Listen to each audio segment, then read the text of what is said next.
Hey guys, today I'm going to be showing you how to orient the centers on a 3x3 just like this when the centers matter, like making all these arrows point the same way. I personally hate memorizing algorithms when I don't have to, like I just don't care to know those when it's not a normal 3x3 solving method.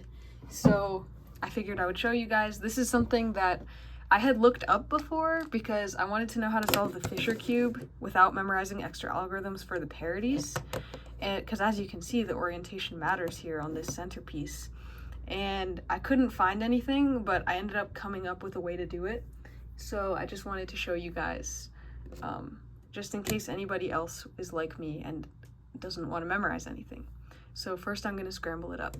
Okay, so just like normal, the first step is going to be to solve the white cross, but something different about it is that while you're solving the white cross, you just have to keep in mind the orientation of the corresponding like other color.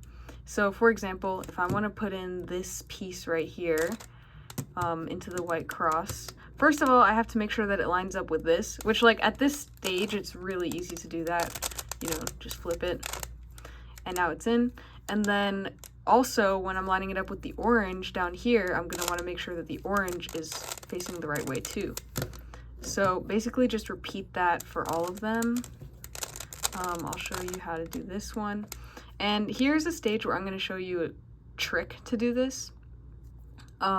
So if you already have one in and you're gonna try to put it in the right spot, something you can do is turn it all the way down. See, move the white piece out of the way, and then look at it and make sure that this is pointing the same way. Put it in, bring it up. So that's like a foolproof way of doing it. I'm sure you could come up with faster ways like over time to do it. Okay, so now that we have F2L solved, so I'm going to be showing, this isn't going to be CFOP. I'm going to be showing how to do this with the beginner's method, but I'm sure that if you thought about it hard enough, you probably could do it with CFOP. But I figured out how to do it with the beginner's method, so I'm going to go with that. So we're going to go with solving the yellow cross now, and I'm just going to use normal beginner's method. Okay. And so now that the yellow cross is correct, I'm going to do the method where we now permute the yellow pieces now that they're oriented. So let me just,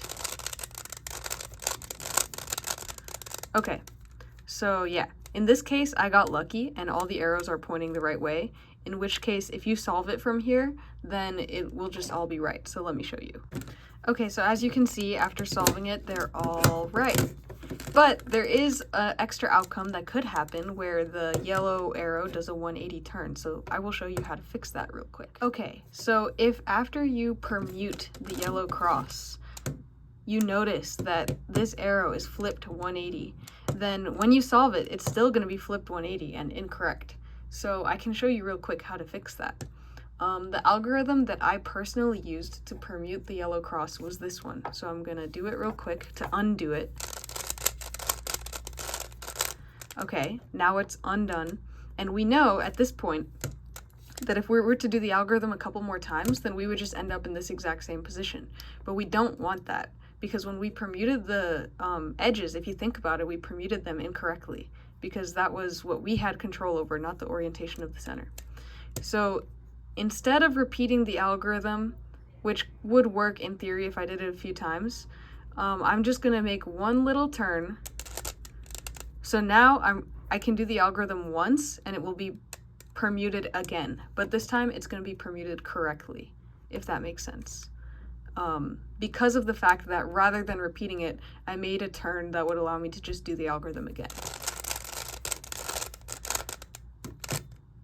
So yeah, I basically skipped the corners, but as you can see, it fixed the last arrow. So that's how you do it without any algorithms. No extra memorization needed.